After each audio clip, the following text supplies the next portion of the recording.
Assalamualaikum warahmatullahi wabarakatuh. Perkenalkan, kami kelompok 3 dari Fakultas Ekonomi Prodi Akuntansi Unisma Bekasi. Kelompok kami beranggotakan saya sendiri yaitu Anggun Paramita Jasirman, rekan saya Nur Adania dan Kristiantoro. Pada video kali ini kami akan membahas mengenai teori akuntansi dengan pembahasan bab ekuitas.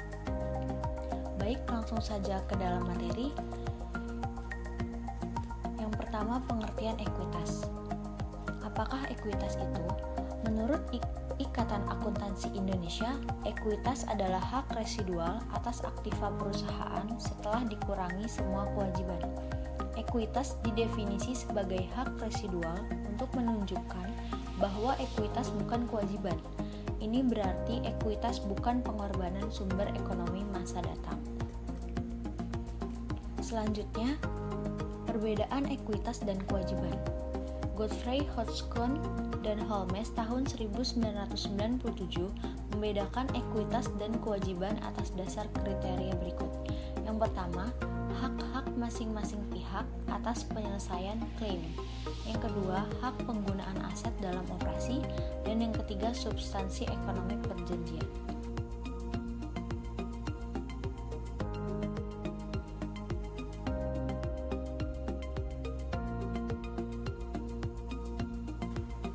Baik, slide selanjutnya yaitu membahas mengenai komponen ekuitas pemegang saham. Pada slide kali ini kami telah memaparkan bagaimana komponen ekuitas pemegang saham. Di atas terdiri dari ekuitas pemegang saham, kemudian bercabang menjadi 3 yaitu modal setoran, laba ditahan, serta lain-lain. Modal setoran bercabang lagi menjadi modal yuridis dan modal setoran lain. Selanjutnya yaitu tujuan penyajian ekuitas. Ada 3 tujuan penyajian ekuitas secara garis besar. Yang pertama, menyediakan informasi kepada yang berkepentingan tentang efisiensi dan kepengurusan manajemen. Yang kedua, menyediakan informasi tentang riwayat serta prospek investasi pemilik dan pemegang ekuitas lainnya. Yang ketiga, menyediakan informasi tentang kewajiban yuridis perseroan. Untuk memenuhi tujuan tersebut, informasi yang harus disampaikan mengenai ekuitas pemegang saham minimal dijelaskan tentang sumber ekuitas pemegang saham beserta riwayatnya, peraturan yuridis yang membatasi pembagian dividen serta pengembalian modal setoran kepada pemegang saham, dan prioritas beberapa golongan pemegang saham atau pemegang ekuitas lainnya, atau urutan proyeksi. Baik, presentasi selanjutnya akan dilanjutkan oleh rekan saya yaitu Nur Adania. Baik, saya Nuradenia akan melanjutkan presentasi dari Saudari Anggun. Saya akan menjelaskan tentang modal setoran. Modal setoran dapat dibedakan menjadi 2. Yang pertama ada modal yuridis, yang kedua ada modal setoran lain. Modal yuridis adalah jumlah rupiah nominal yang harus disetor oleh investor sehingga membentuk ekuitas yuridis. Dalam hal saham bernilai normal, modal yuridis dapat sama dengan jumlah yang dikenal dengan nama modal saham. Modal saham yang dimaksud merupakan jumlah rupiah perkalian antara caca saham beredar dengan nilai nominal per saham. Laba ditahan terbentuk dari akumulasi laba yang dipindahkan dari akun ikhtisar laba rugi, begitu saldo laba ditutup ke laba ditahan. Sebenarnya, saldo laba tersebut telah lebur menjadi elemen modal pemegang saham yang sah, seperti juga modal setoran. Laba ditahan adalah sejumlah hak atas seluruh jumlah rupiah aset, bukan hak atas jenis aset tertentu. Dengan demikian, untuk mengukur seluruh hak pemegang saham atas aset, laba ditahan adalah harus digabungkan atau ditambahkan dengan modal setoran. Klasifikasi antara dua bagian elemen ekuitas pemegang saham sangat penting. Dari segi administrasi keuangan, laba ditahan adalah indikator daya menghasilkan laba, sehingga laba ditahan harus selalu dipisahkan dengan modal setoran meskipun jumlah akhirnya ditotal untuk membentuk ekuitas pemegang saham. Laba ditahan disebut juga sebagai jumlah rupiah yang secara yuridis dapat digunakan untuk pembagian dividen. Slide selanjutnya, di sini ada perbedaan modal setoran dan laba ditahan. Modal setoran merupakan suatu bentuk kontrak yuridis yang harus dipertahankan keutuhannya, sedangkan laba ditahan merupakan modal yang tercipta atau terhimpun karena pemanfaatan aset.